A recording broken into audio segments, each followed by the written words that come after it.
Hello everyone, তোমরা সবাই কেমন আছো? আমি গৌরী তোমাদের মধ্যে নিয়ে চলে এসেছি আরেকটা নতুন মিনি ব্লগ।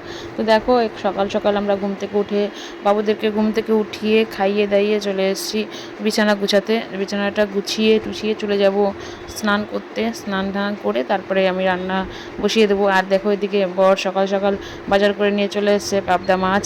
আর এদিকে আমি দেখো ভাতটাও বসিয়ে দিয়েছি স্নান ধান করে।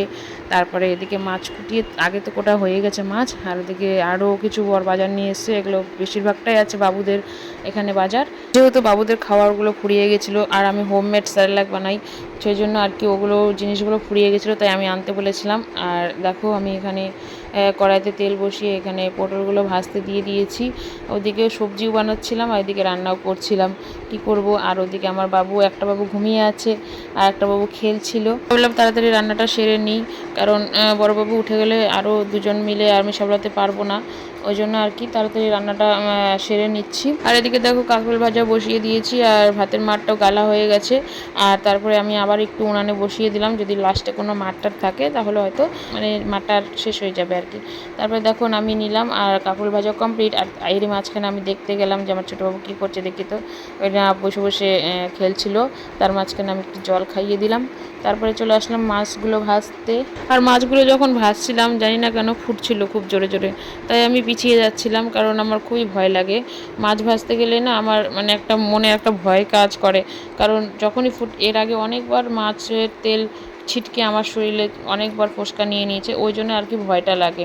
ওই জন্য একটু দূর থেকে মাছটা ভাজি। তারপরে দেখো মাছের মশলা করতে চলে যাচ্ছি, কারণ বর বলেছিল যে সর্ষে বাটা করে মাছের ঝোলটা করতে, ওই জন্য আর কি সর্ষে বাটা আমি করছি। আর এখানে দেখো সাদা কালো দুই রকমের সর্ষে নিয়েছি, মিক্সচারে করলাম না, কারণ সর্ষে বাটা সবসময় শিলনোড়াতেই ভালো লাগে আর কি।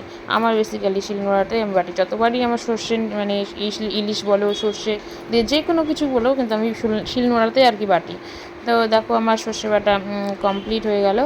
আর এদিকে দেখো আমি মাছের ঝোলটা বসিয়ে দিয়েছি। তো আমি এখানে সাধারণভাবে মাছের ঝোলটা করছি, তোমরা কীভাবে করো আর কি জানি না। তো আমারটা দেখে তোমরা কেউ হেসো না, আমি আমার মতো করি। এখানে শুকনো লঙ্কা তেজপাতা ফোড়ন দিয়ে দিয়েছি, কালো জিরে ফোড়ন দেওয়ার পরে আমি সেই সর্ষের মশলাটা আমি দিয়ে দিয়েছি। আর হালকা নাড়াচাড়া করার পর তেল ছেড়ে দিয়েছে, তারপর আমি জলটা দিয়ে দিয়েছি। তারপরে যে ফুটা শুরু করে দিয়েছে ঝোলটা, তারপরে আমি মাছটা দিয়ে দিয়েছি, কারণ সর্ষে বেশিক্ষণ জাল দিতে হয় না, বেশি জাল দিলে কি না তেতো হয়ে যায়। যাই হোক, বড় মানুষের কাছ থেকে শুনেছি তাই সেটাই করি। দেখো আমার এখানে সর্ষে বাটা কমপ্লিট, পাবদা মাছের ঝোল। তো তোমাদের কেমন লাগলো অবশ্যই কমেন্টে জানিও। দেখা হচ্ছে নতুন কোনো ভিডিওতে। বাই।